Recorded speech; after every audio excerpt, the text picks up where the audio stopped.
What's up, historians and fellow ranters? We have some sweet-looking Kamigawa Neo Dynasty spoilers today on this ho-ho-ho merry ranting holiday episode of Mana Rant.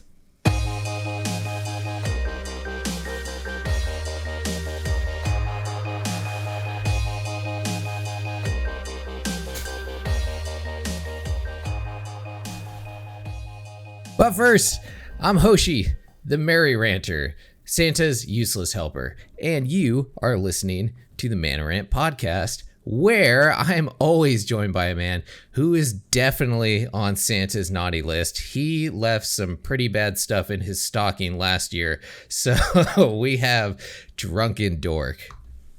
Wait, first of all, why am I on Santa's naughty list? What did I do? I am nothing but perfect, right? you were blacked out, so yeah. Okay, that's fair. Yeah, no, I definitely do some naughty things at that point. You're on the list. Your hat looks ridiculous, by the way. Does it not fit that's me on your giant bobblehead? Yeah, it doesn't fit. Yeah, I have a massive skull with absolutely nothing in there, so it's unfortunate, beer. You know. It's just an extra belly for all the beer. There's a brain just like floating in beer in there. little tiny baby brain. Nice. Well, anyways, welcome back to the show. We are the Mana Dorks, and this is the Mana Rant Podcast, where we talk about, everything in Magic the Gathering, mainly focus on historic, and now maybe we'll start looking a little bit more into alchemy too, as it seems to be pretty interesting. And I think so. Yeah, and then on this show, we are just going to be going over the spoilers. We're going to have to speed it up because we have to record, both weeks because we're both going on, holiday. With that, let's just jump straight into the show with our Untap phase. Untap. And so Untap is our phase where we crack some drinks that we're going to be enjoying during the show. So Drunken, what do you got? Well, I need to pound what I'm drinking to pour in what I'm going to be drinking, which is I decided to be festive, and I got a Firestone Cinnamon Dolce Nitro Stout. Ooh, doesn't that sound really interesting and, that does. And good? Yeah, it does. Yeah. Awesome. Well, for me, I have... I guess whiskey? Well... Kind of. There is whiskey in there. There's some bourbon in here. It is an eggnog that I saw on this podcast it's a YouTube show, like How to Drink or whatever. It's this a guy who makes like weird drinks and stuff. And so it has simple syrup, Luxardo liqueur, bourbon, like egg, milk, nutmeg, and then some orange zest actually on top of it. So it looked really interesting. I wanted to try it. So wait, hold on. It's not just eggnog out of a carton. It's actually made eggnog, like you made. Oh yeah. Yeah, you like shake it up in a shaker. So it's like an egg you throw in there and like all the liquors and stuff. I normally make eggnog every year, but it's more of like a thick like version, like something maybe that you would get at like a nice store or something. But this one is like more watery, like you would get out of a carton, but it's just like chock full of booze, and it's good. This is more closely resembling the stuff that you would get in the store. But yeah, okay, I love it, man. Cool. It's really not that hard to make. And it's way, like most things, it's way better when you don't buy it out of a carton. So anyways, man. So with that, cheers. Cheers, Drunken Dork. Cheers, everybody. Cheers. Happy holidays, and let's have a good show. And with that, let's move on to our Upkeep phase. Upkeep, get ya Upkeep.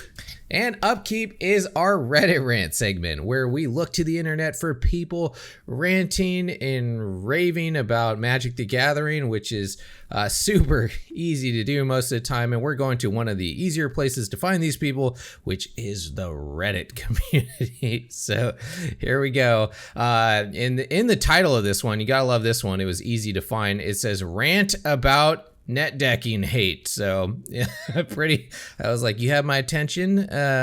So here we go. Let's see. Do we get sad? There we go. There's our sad music for the sad guy. So not everyone has time to brew their own competitive deck. So please stop giving net deckers a hard time.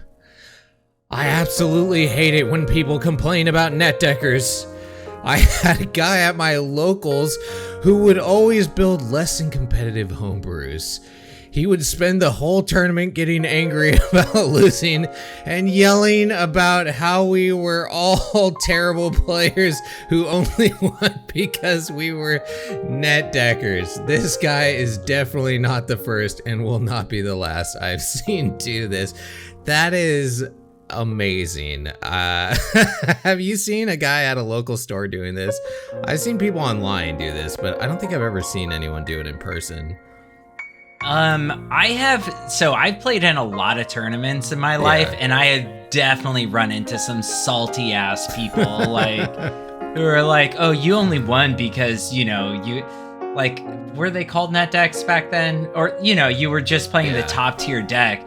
Like, I made my own deck. Like, it has been a point of contention since Magic has existed. People are just like so proud of their own decks and unwilling to bend to the will that net decks are a good thing. Yeah. So, Mr. Poopy Pants needs to go fucking, I don't know, kick rocks, man. Yeah, so I'm not gonna finish. This is quite a long one, and I love the part about the guy in the store just being like, you all suck because you net decked and I'm superior deck maker who lost.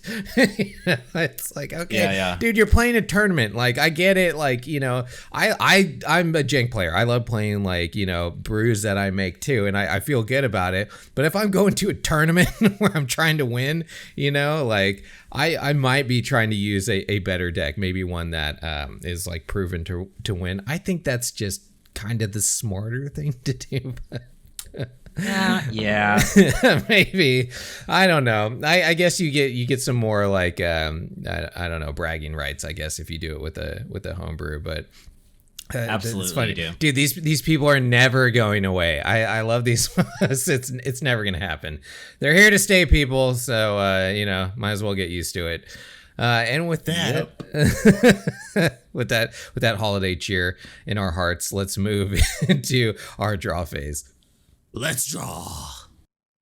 And draw is where we talk about like news or what we've been playing this week. And Drunken, let's talk about what we've been playing this week. What have you been up to? Yeah, that sounds good. I mean, considering in main phase 1 we're going to be going over the news. Yeah. It's probably better that we talk about what we've been playing. So this week, unfortunately, I don't have any gameplay, and I have been playing kind of a lot. Mostly though, it's been on either my tablet or my phone. Mm-hmm.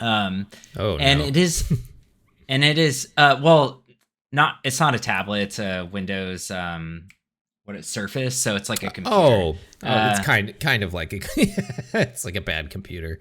Yeah.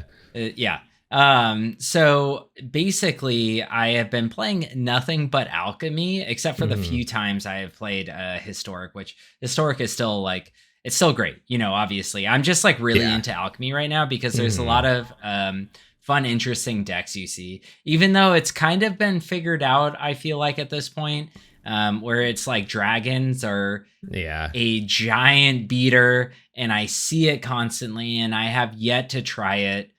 Just because I have so much fun playing my mono green aggro stompy that can win against dragons, that I just haven't had a chance to play anything else like that. I also, like I said, been playing Historic, and green-white life gain is still a fucking thing, man. I jump in there, I play a couple of games of green-white life gain, and I get out and I'm like 3 games up. It's crazy. That deck is so good. Yeah. I mean, it's always going to be good. Life gain is just life gain's a force. It's a force in both of them. In Alchemy, I've been playing the Clerics deck, and that deck is just ridiculous, man.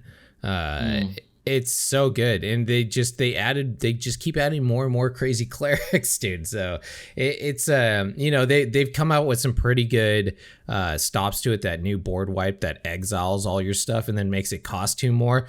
It's devastating. Every time I've been hit by that thing, I think I've lost with the clerics deck. It's like, yeah, you get to recast them, but it's like, it's so much mana and it slows you down. And control really has enough time to stabilize and, stop you from winning. That, and I made a werewolf deck, which is awesome. It's great. That new 1-drop werewolf really helps out if you get that. The wolf, you mean? Yeah. Just the wolf. Yeah. That combined with the other werewolves and everything, like you can get some incredible card draw in that deck too, which is great. And I've been playing the other that one where it comes down, it's hexproof and it can give all your other stuff hexproof and give them +2 count. It's fun. Nice. It's not as good as the cleric deck, I think. But yeah, that dragon deck, I feel like, it's starting, alchemy is starting to like kind of slim down to like those few decks, which is, I think it was fun for a while now, and I could see myself starting to tire of it a little bit and wanting to go back like to playing more historic, which I have, I hop back and forth between both of them, but I've been having a lot of fun in alchemy, which is weird because I haven't had fun in any format besides historic for I don't know, years now, I feel like. Well, yeah, I haven't even touched standard. Like, yeah. Well, here and there, I've touched it. Like, when a new set comes out, I jump in real quick. I'm like, oh, let me try it out. And I'm like, oh, wait, I need to, like, craft 15 cards that are complete garbage in historic. I'm going to jump out of this. I don't want to, I don't even want to try it. Yeah. But now, with the introduction of these, like, really powerful alchemy cards, it doesn't feel bad crafting them, right? Like it does in standard. So it's like a baby pioneer. I think that's how people have been describing it. Uh-huh. Whereas like historic is baby modern. I'm really enjoying it. I think it's a really fun format, and it's definitely, it feels a lot more powerful than standard. And like I just said, like, I feel way more comfortable crafting stuff in alchemy than I did in standard. Yeah, sorry, I was laughing.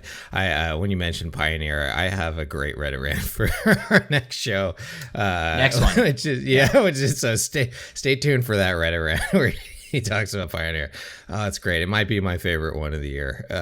But yeah, it's been awesome, man. And I'm pretty excited for it. I know a lot of people are like upset about alchemy, and I think I'm more upset just about like the way that it's been handled with like the the whole wild card and all that stuff. But the actual format itself has been fun to play, and like as long as I'm not like actively thinking about how we've gotten bent over by it, it's a fun format, I think. So yeah, it's interesting to see how it evolves. I think we will be probably featuring it more, on the show, just because, it's a more powerful format, and it's fun to switch things up every once in a while, but I don't think I'm going to be, making it our main thing at all. It's called Rant A Historic Podcast. That's right. And historic is still the superior format. And I still think historic is probably the best format. I know that that's not going to be, a lot of people aren't going to think that, but I do think it's probably the best format we have in Magic the Gathering. Yeah. Until Wizards fucks it up. So True. Knock on wood. Well, with that, man, let's move into main phase 1 and talk about these cards. Yeah, let's do it. And so here we are again. I feel like we just finished spoiling alchemy, and then bada bing, bada boom, here comes some Kamigawa drops. And let's just get straight into it with our first, spoilers of this. And these have got to be my favorite out of everything that I've seen so far. And it's the simplest things sometimes in life. These lands are beautiful. They are. They're really nice. Oh man, they remind me of the those Japanese art style of the the Strixhaven vault or whatever. What was it called again? Strixhaven, the thing that ruined everything. The secret layer? No, the archive. You know how they did those. Okay. how they did those alt like Japanese art ones. Like these really remind me of those. These are just so they're so beautiful. And we were talking about this a little bit before the show, where I'm like very excited about, like, I will buy these. I already know I'm gonna buy these. And how do you feel about buying these?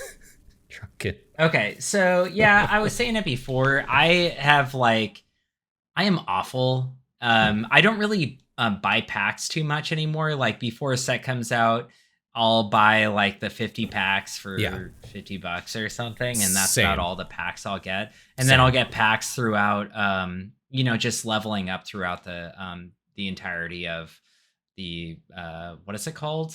The progression thing, the whatever that you buy season. Yes, that every game has a a season thing now. There you go. The season pass. Yes. So that makes going forward, or since I started doing all that, I've been spending all of my gold on just cosmetics, like things like this, and like full art creatures and full art cards. Like they just had all the goblins yesterday. Yeah. And I think I bought every single one of them. No and now I'm down way. to zero. Yeah, I mean, I really liked all those cards. Yeah, they're good. So now I'm down to 0 gold again. And nice. Yeah, I just see myself, if I buy these, what about all the other lands I have bought before? They're doing nothing, because every time I get lands, like the Theros lands to me, I never use them anymore, because I use those really cool full art lands from the original full art lands, right? Yeah. And so like when I get these, then those original full art lands are going to go out the door, and then I'm going to probably use these. These are so sick though. These so are fucking pretty. So great. Yeah. Even my girlfriend was in the room and she was like, "Wait, those are lands? Those are beautiful." It's like, yeah, damn it. And it's exactly like you said. It's like, I'm going to buy these and then I'm going to like look at all my other lands and be like, we had fun together. Damn you, wotc, you smart motherfucker. I know. All my monies. You could really tell. And I don't even want to know how much these are going to cost, because those last black like full art lands that they came out with for Crimson Vow were crazy expensive, right? Like I think they're always like 10,000. No, those were 15, like 000. Those were like 25 or something. They cranked up the price on those ones. I didn't want those ones either. Anyway, they look cool, but I like mine better. Yeah, I didn't get those ones either. I did want them, but they were just so expensive. And I could see them doing the same thing for this. They might be like at 30. I feel like they're testing the waters. Like, we know people like lands, how much are they willing to spend to get these? Yeah. So yeah, I could see a trend of them, making beautiful lands for now on, which I'm totally fine with, but will I buy them? Maybe I don't want them to. All right. That was quite a while that we spent on talking about basic lands, but holy shit, they're beautiful. They are. All right. So let's hop into our next preview card. And it is a planeswalker. It's our first planeswalker that is spoiled for this new set. And this alt art of him looks super cool. So this is Kaito Shizuki. Oh man. I'm gonna have to struggle not to do the stereotypical like horrible Japanese Kaito Shogu. I'll try and restrain myself. Anyway, so this is a 3-drop planeswalker. He is he's a colorless, a blue, and a black for a legendary planeswalker, Kaito at Mythic Rare. He comes in with 3 loyalty. So 3-drops planeswalkers, I feel like, are always scary. Like they are on the verge of being too powerful almost immediately. And then this guy might be there because he has a static ability at the beginning of your end step. If Kaito Shizuki entered the battlefield this turn, he phases out. Draw a card. Then his first +1 is draw a card, then discard a card unless you attack this turn. He has a -2 where you can create a 1/1 blue ninja creature token with this creature can't be blocked. And then he has a -7 where you get an emblem with whenever a creature you control deals combat damage to a player, search your library for a blue or black creature card.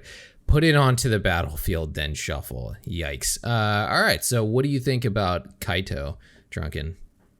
Yeah, Kaito seems pretty dope. I do like this. I don't know how much of an impact it's going to make. I will say, though, that 3-mana planeswalkers with a static ability, I think every single one, if it's obviously 3 fairies not in our format anymore. Thank God. If it was in our format, if it is in our format, is being played in our format. Yeah. And I think that may be the same with this. The thing is, this one, like the static ability, doesn't really do anything to the world state or whatever, however that's said these days, where it phases out the turn you play it. And then it doesn't phase out again unless you bounce it or something like that. Yeah. Now the draw card, discard a card is good. That brings up to 4. The -2 is okay. The -7 is great, but -7 is a lot considering you start at 3. Yes. So like, if I was going to rate this as a card in Historic specifically, we'll give it on a scale. We'll do a American grading scale. I'd give it like a B. Okay. Yeah. Okay. A B minus. Yeah.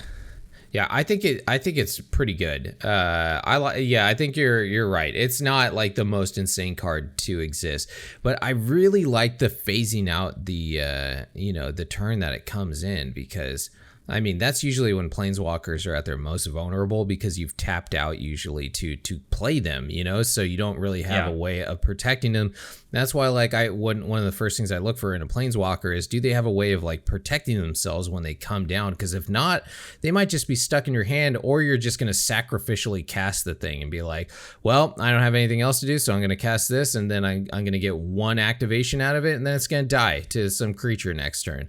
So he has a way of phasing out so he can't be attacked that turn, which is great, because then you'll be able to untap with him, have open mana to protect him, and then do whatever else you need to do. So I feel like a Dimir control deck can really utilize this guy, especially with the draw discard that he has. If you attack with a creature, it's just a draw. So if you don't want to discard, there's ways for you to do that. Or if you're working some kind of graveyard strategy or something, he works with that as well. I think he's a really cool planeswalker. So one thing I will say is he creates his -2. He creates a 1/1 unblockable. Yeah. And Ninja, by the way, too. So Ninja Tribe. Yeah.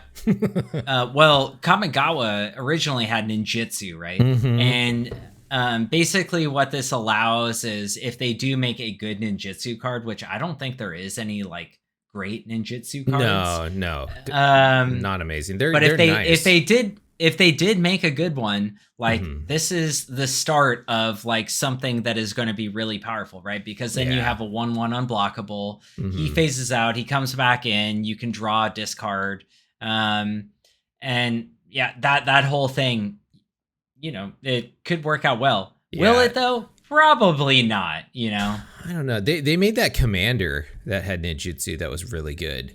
I forget, she was like one of the alternate commanders in one of the commander sets, where I forget. I don't remember. Yeah, she had ninjutsu. She came in and she did something crazy where she like milled the person and like stole the car that got milled or something crazy. But they do have some good ones, but I don't think we have ninjas in Historic, but I don't think we have anything like that's going to make a competitive deck. It'll make some fun jank, but yeah, probably not something competitive. And the -7 is just like, good luck. Good luck getting that thing to 7. Maybe if you're running some hardcore control, you might be able to get it there, but I wouldn't count on it. Yeah. All right, let's go next. This one is, Drunken, you sounded like you were pretty hype on this one, so why don't you read Hirusuku. Hey, Ditsugu, Devouring Chaos. It is 3 and a black for a legendary creature, Ogre Demon. That's a mouthful, man. Yeah. At rare. And it has black, sacrifice a creature, scry 2. That's pretty fucking solid. It has 2 and a red. Tap, exile the top card of your library. You may play that card this turn.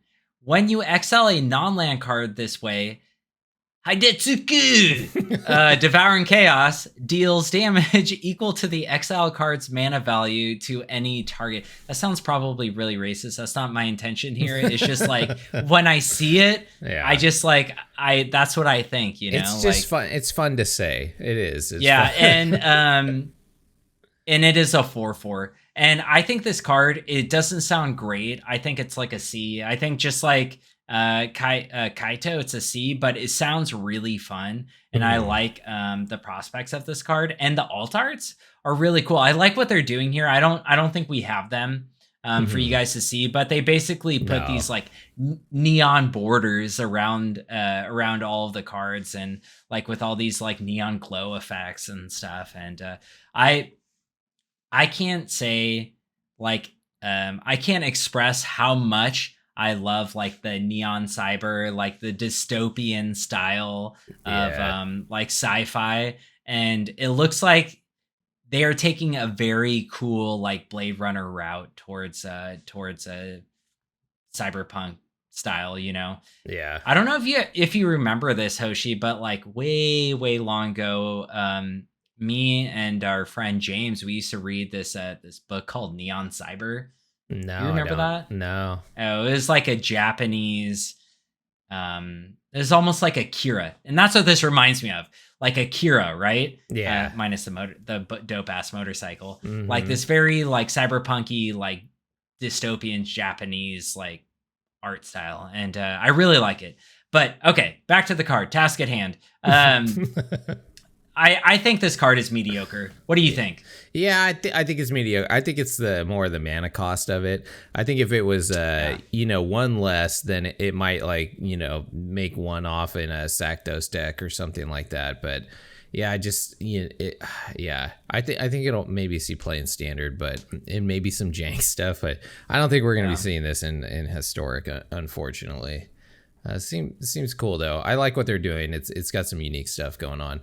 Yeah, for sure. And then lastly, our last card that's been spoiled so far is Atsushi Blazing Sky, or at Sushi. It's literally spelled at sushi.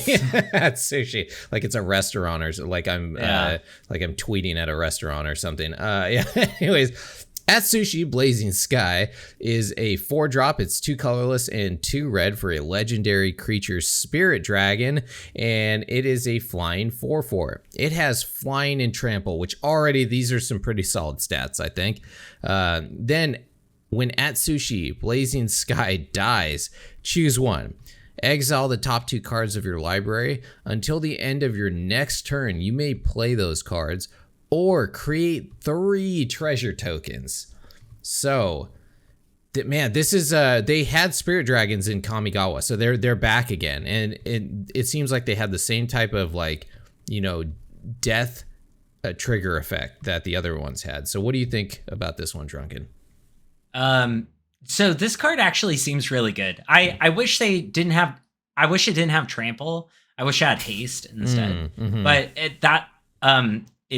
it's very understandable that it doesn't. The fact that when this thing dies, so you play it on your turn, they kill it maybe on your turn, you still get 3 treasure tokens out of it, right? So it's like you spend a mana for nothing. Yeah. And, if you're playing against a deck that's going to kill your shit anyway, like usually you get nothing. At least you get something for this. This is an incredibly taxing card, right? Oh, yeah. Or choose 2 cards. I think this is really good. Yeah. The only problem I have with it is it doesn't have haste. I really do think that is a big problem with a card that is red, and it costs 4 mana. Because there's a lot of other things I think I want to be doing at that, at turn 4, which is generally when you're casting something like this. Yeah. But overall, I give this a B. I think this is the best card we've looked at. Oh, absolutely. But I think it's situational though too.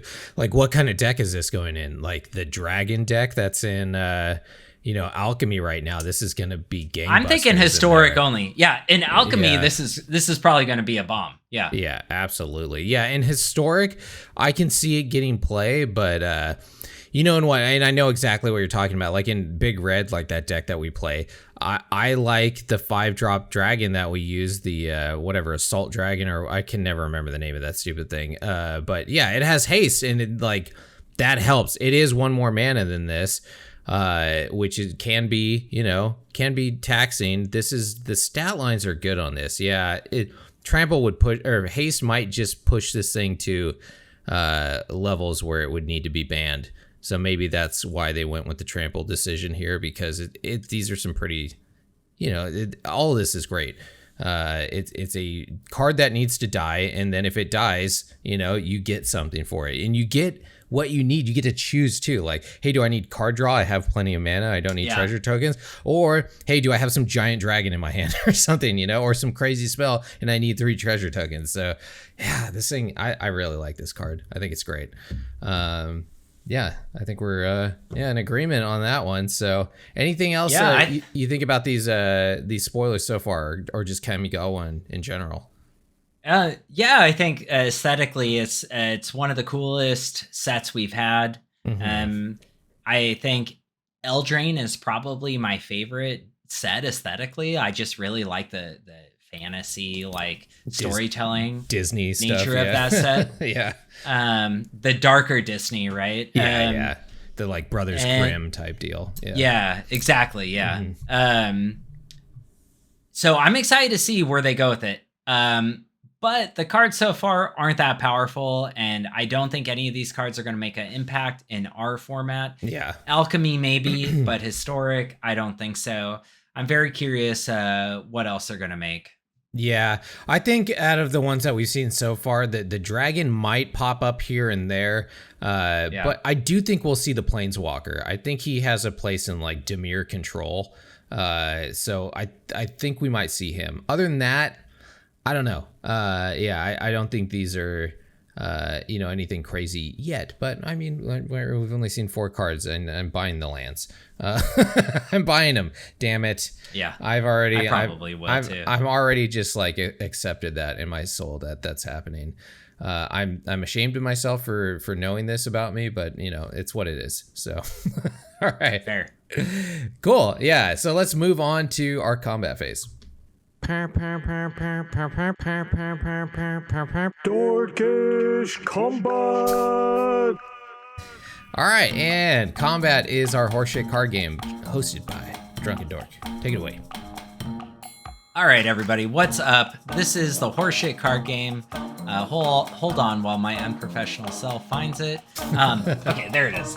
This is a card game where I name 5 cards.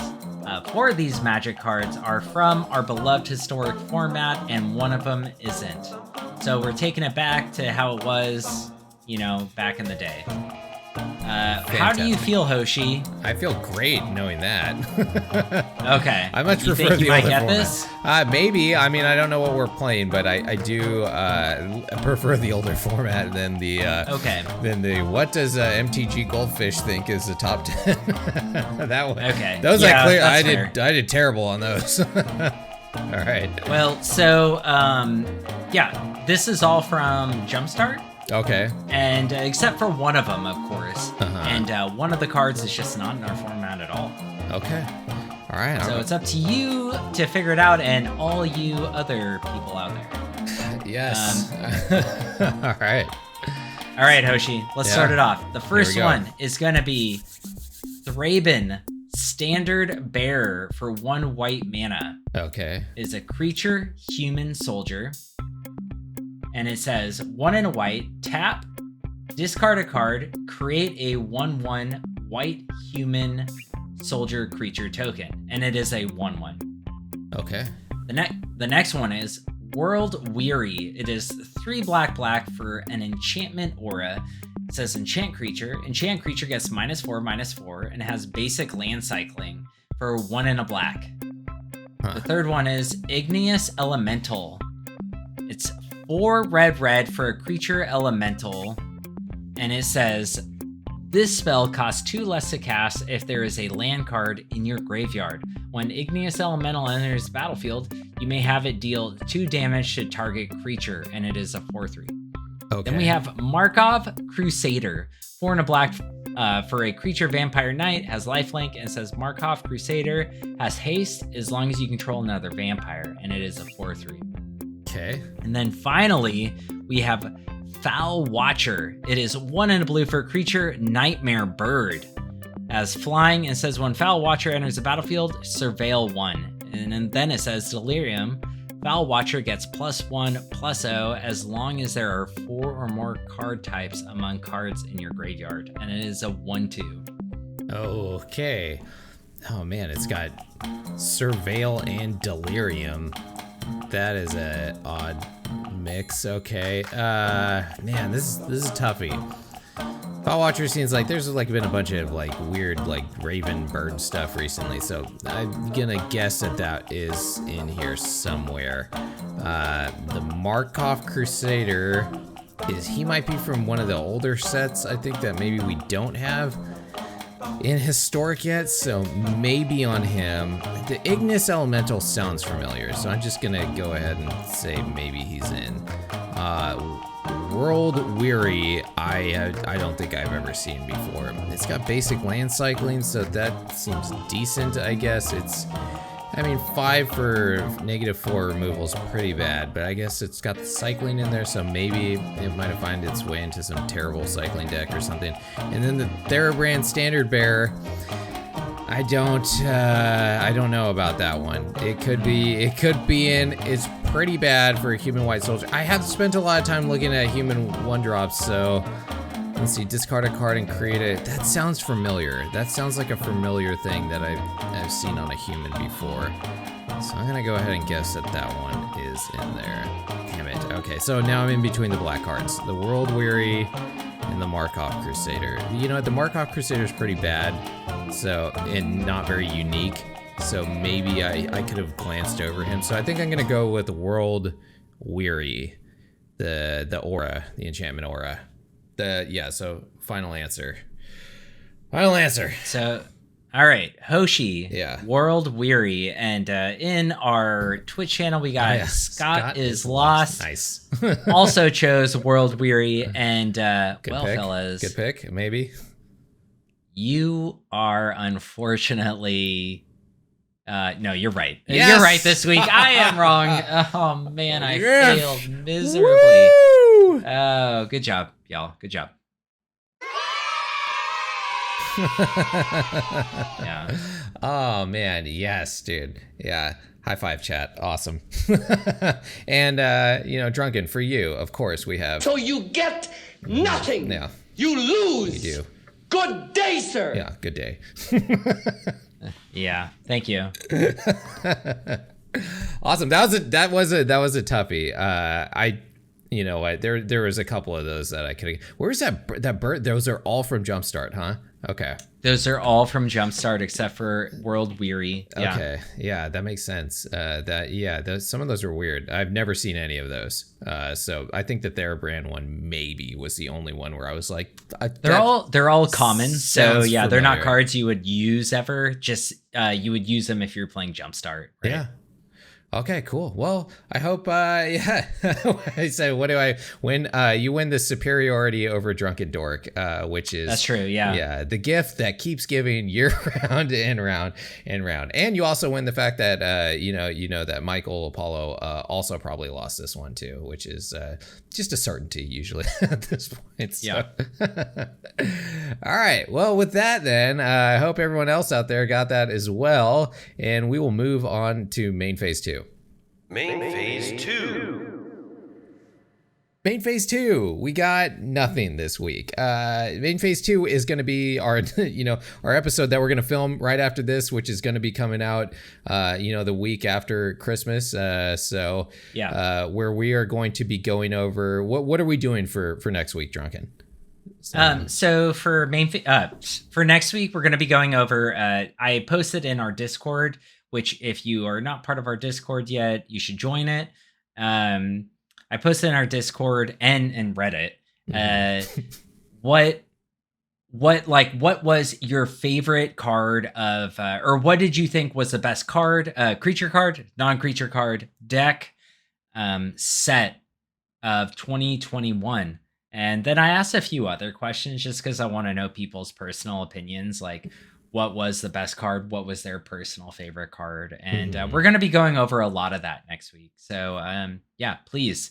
We're not going to have a live show, but we will be on YouTube, and will also be on all the audio channels like iPod, Jesus Christ, Spotify. We'll be on your iPod touches, everybody.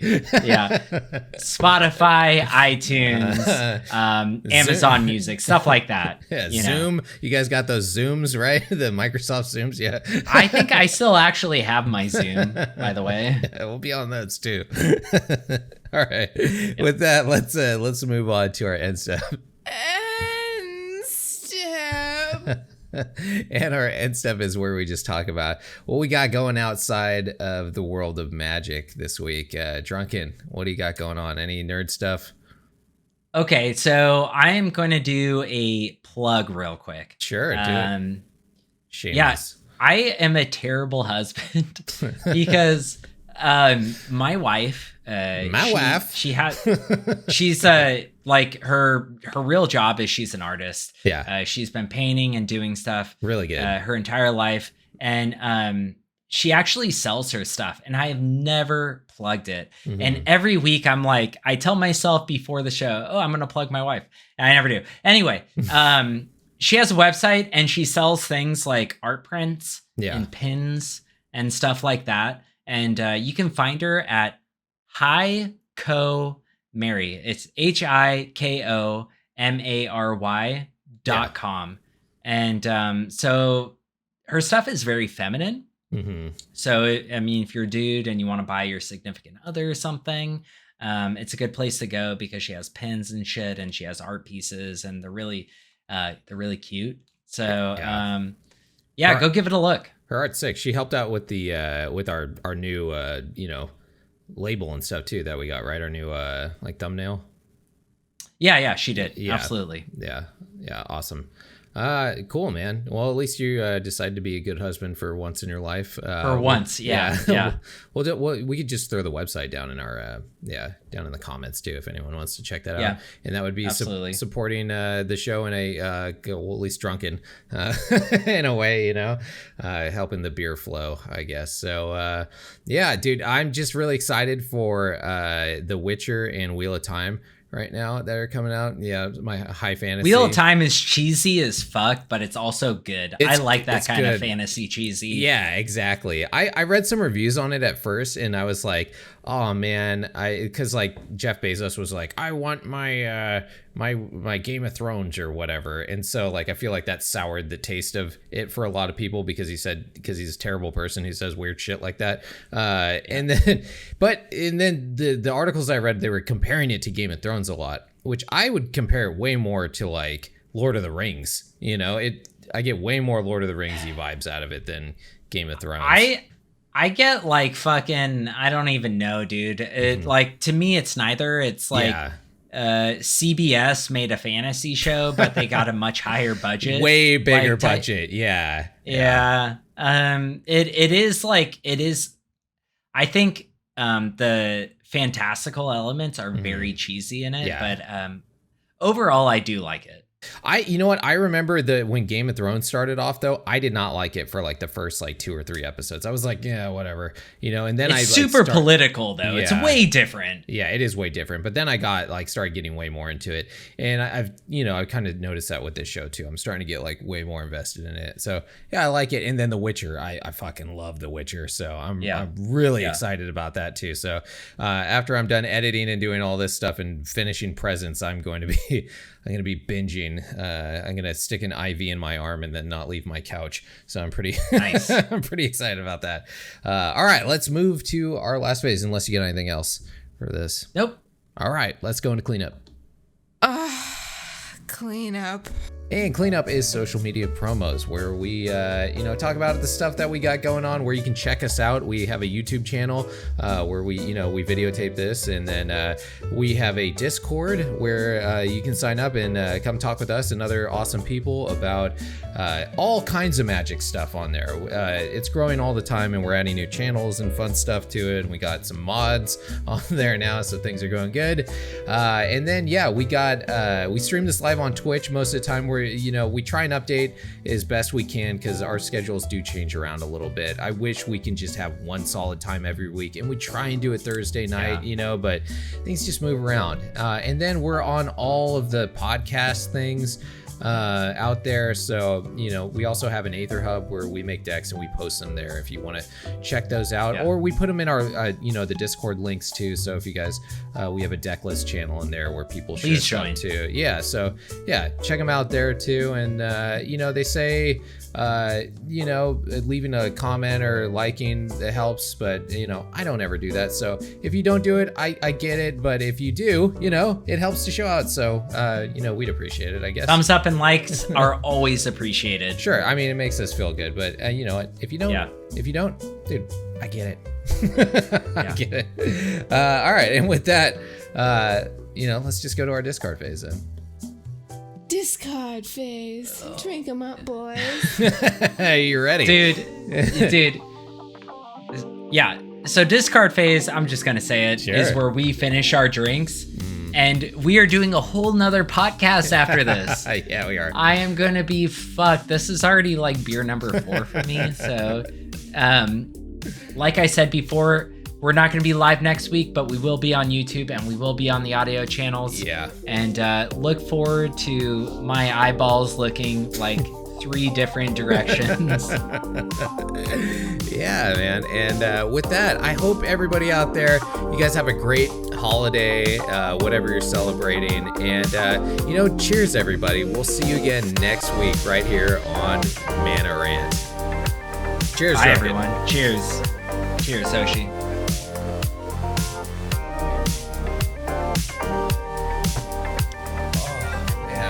Oh boy. Oh, you're not supposed to chug eggnog like that. Oh, that just sounds disgusting, dude. Eggnog, I love eggs, but eggnog just reminds me of cum. Like dude cum. And so I just you never... You got some fond memories of that or something? No, I just can't wrap my head around it. Your lips around it? I felt it in my hands, never in my mouth, You know what I mean? So, I just want to keep it that way. Okay.